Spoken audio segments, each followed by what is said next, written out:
દુનિયાની ઊંચાઈએ રહેઠાણ. ગૌરવ જાનીની મુસાફરી આગળ વધે છે. હવે ખૂબ જ ઊંચાઈએ ચડવાનો સમય હતો. લોનર માટે મુશ્કેલ સમય હતો, કારણ કે રસ્તાઓ વાંકા ચૂકા, સાંકડા અને પથરાળ હતા.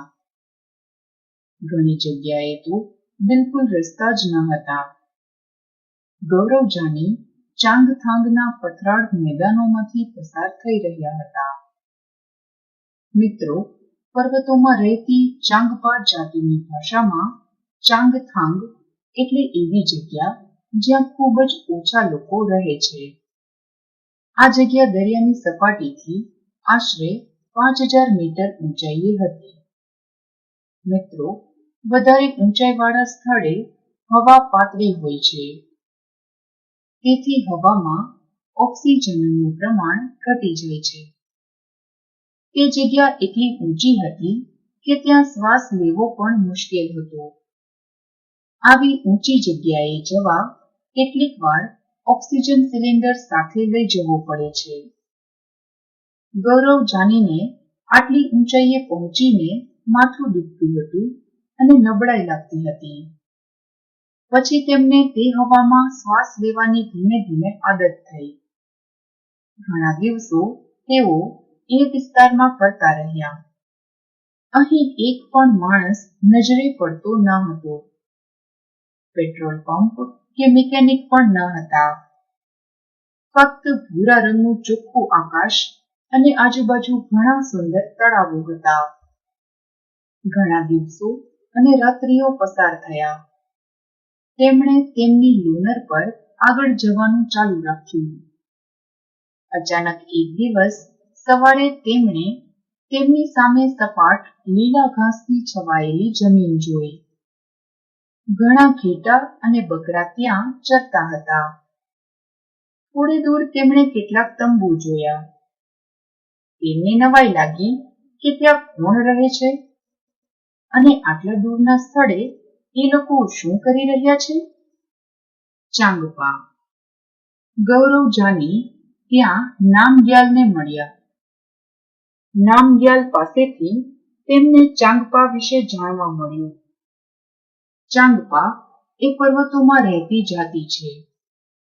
ચાંગપા જાતિમાં લગભગ 5000 લોકો જ છે. ચાંગપા જાતિના લોકો હંમેશા તેમના ઘેટાં અને બકરા સાથે ફરતા જ રહે છે. આ ઘેટાં અને બકરા દ્વારા જ તેઓને દૂધ, માંસ, તંબુ બનાવવા ચામડું તેમજ સ્વેટર અને કોટ બનાવવા ઊન મળે છે. તેઓના ઘેટાં જ તેમનો ખજાનો છે. જો કોઈ કુટુંબ પાસે વધારે પશુઓ હોય, તે કુટુંબ વધારે ધનવાન અને મહત્વનું ગણાય છે.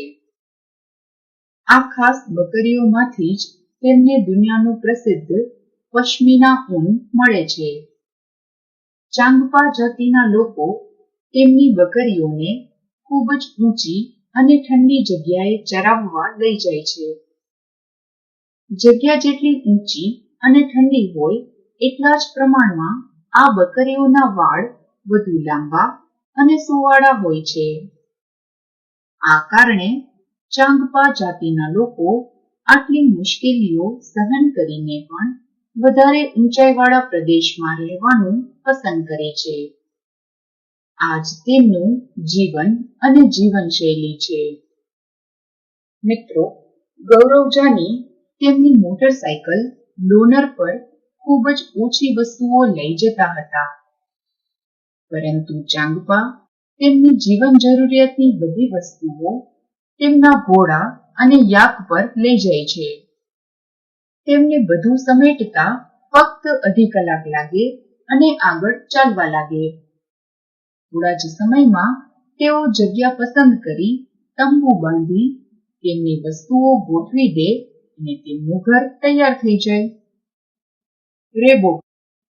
નામગ્યાલ મોટા શંકુ આકારના તંબુમાં રહે છે. તેઓ તેમના તંબુને રેબો કહે છે. યાકના વાળને સાથે વણીને પટ્ટીઓ તૈયાર કરાય છે. તે ખૂબ મજબૂત અને ગરમ હોય છે. જે તેઓને હવાથી રક્ષણ આપે છે. તે પટ્ટીઓ મજબૂતાઈથી 9 લાકડીઓ સાથે બાંધવામાં આવે છે. જમીનમાં 2 ફૂટ ઊંડી ખોદવામાં આવી છે. પછી તંબુ જમીનથી થોડી ઉપર તેની આજુબાજુ બાંધવામાં આવે છે. બાકરવાલ લોકોના ઘર. હવે આ ચિત્ર જુઓ. તમે ચિત્રમાં કોઈ ઘર જોઈ શકો છો? આ ઘર પથ્થરો અને ગારાથી બનેલા છે. અહીં શિયાળામાં કોઈ રહેતું નથી. ઉનાળામાં બાકરવાલ લોકો તેમના ઘેટાને ઊંચી જગ્યાએ ચરાવવા લાગે ત્યારે અહીં રહે છે. આમ અહીં આપણને ચાંગપા અને બાકરવાલ લોકોની રહેણી કરણીમાં કોઈ સમાનતા અને તફાવત ચોક્કસ જોવા મળે છે, ખરું ને? વિદ્યાર્થી મિત્રો, આપણે જોયું કે ચાંગપા જાતિના લોકોને બકરીઓમાંથી જ દુનિયાનું પ્રસિદ્ધ પશ્મિના ઊન મળે છે.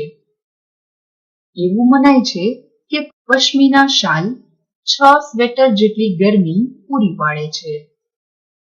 તે ખૂબ જ પાતળી પરંતુ ગરમ હોય છે. જે બકરામાંથી એકદમ સુવાળું પશ્મિના ઊન ભેગું કરવામાં આવે છે તે ખૂબ જ ઊંચે 5000 મીટર પર જોવા મળે છે. શિયાળામાં અહીં તાપમાન 0° થી -40° કરતા નીચું જતું રહે છે. બકરીના શરીર પર ગરમ વાળનો થર હોય છે, જે તેને ખૂબ જ ઠંડી સામે રક્ષણ આપે છે. બકરીઓ ઉનાળામાં તેમના થોડા વાળ ખેરવી નાખે છે.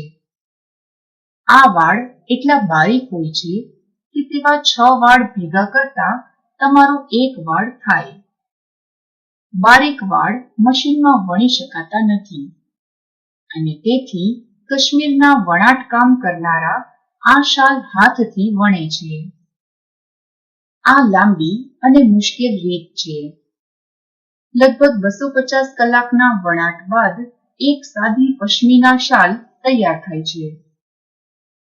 જો આ જ પશ્મિના શાલને ભરત ગૂંથણ સાથે બનાવવામાં આવે તો તેને બનતા ઘણા દિવસો લાગે, ખરું ને? મિત્રો, ગૌરવ જાનીએ જેવો શંકુ આકારના રેબો તંબુમાં પગ મૂક્યો ત્યારે તેમને સમજાયું કે તેઓ તંબુમાં સીધા ઊભા રહી શકતા હતા. આ તંબુ તેમના તંબુ જેવો નથી. રેબો તેમના મુંબઈના ફ્લેટના રૂમ જેટલો મોટો છે. રેબોને વચ્ચેથી 2 લાકડાના સ્તંભ દ્વારા ઊંચો રાખવામાં આવ્યો હતો.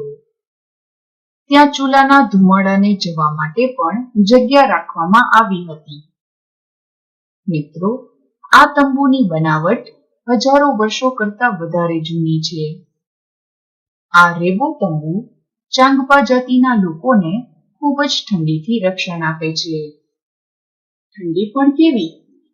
શિયાળામાં તાપમાન 0 કરતા ઘણું નીચું જાય છે. હવા 70 કિલોમીટર પ્રતિ કલાકની ઝડપે ફૂંકાય છે. હવે જો તમે આ જ ઝડપથી જતી બસમાં બેઠા હોય તો તમે તમારા ઘરેથી 1 કલાકમાં 70 કિલોમીટર દૂર પહોંચી જશો, હે ને? મિત્રો, ચાંગપા જાતિના લોકો પોતાના રેબો તંબુની નજીક ઘેટા અને બકરાને રાખે છે. આ જગ્યાને તેઓ લેખા કહે છે. લેખાની દિવાલો પથ્થરની બનેલી હોય છે. દરેક પરિવાર તેમના પોતાના પ્રાણી પર ખાસ પ્રકારનું ચિહ્ન બનાવે છે. તેમના પરિવારની સ્ત્રીઓ અને યુવાન છોકરીઓ પોતાના પ્રાણીઓને ગણે છે અને તેમને લેખાની બહાર લઈ જાય છે. વિદ્યાર્થી મિત્રો, આપણે જોયું કે ચાંગથાંગમાં તાપમાન 0° કરતા પણ નીચું જતું રહે છે. ટીવીમાં આવતા સમાચારમાં ભારતના શ્રીનગર, શિમલા, લદાખ, મનાલી, રોહતાંગ વગેરે શહેરો અથવા બહારના દેશો ન્યૂયોર્ક, સ્વિટ્ઝરલેન્ડ, નોર્વે વગેરેમાં તાપમાન 0°C કરતા નીચું જતું હોય તેવી જગ્યાની સુંદરતા માણવા આપણે શિયાળાની ઋતુમાં એટલે કે ડિસેમ્બર અને જાન્યુઆરી મહિનામાં જવું જોઈએ. વિડીયોને લાઈક કરો, સબસ્ક્રાઇબ કરો અને વિડીયોને શેર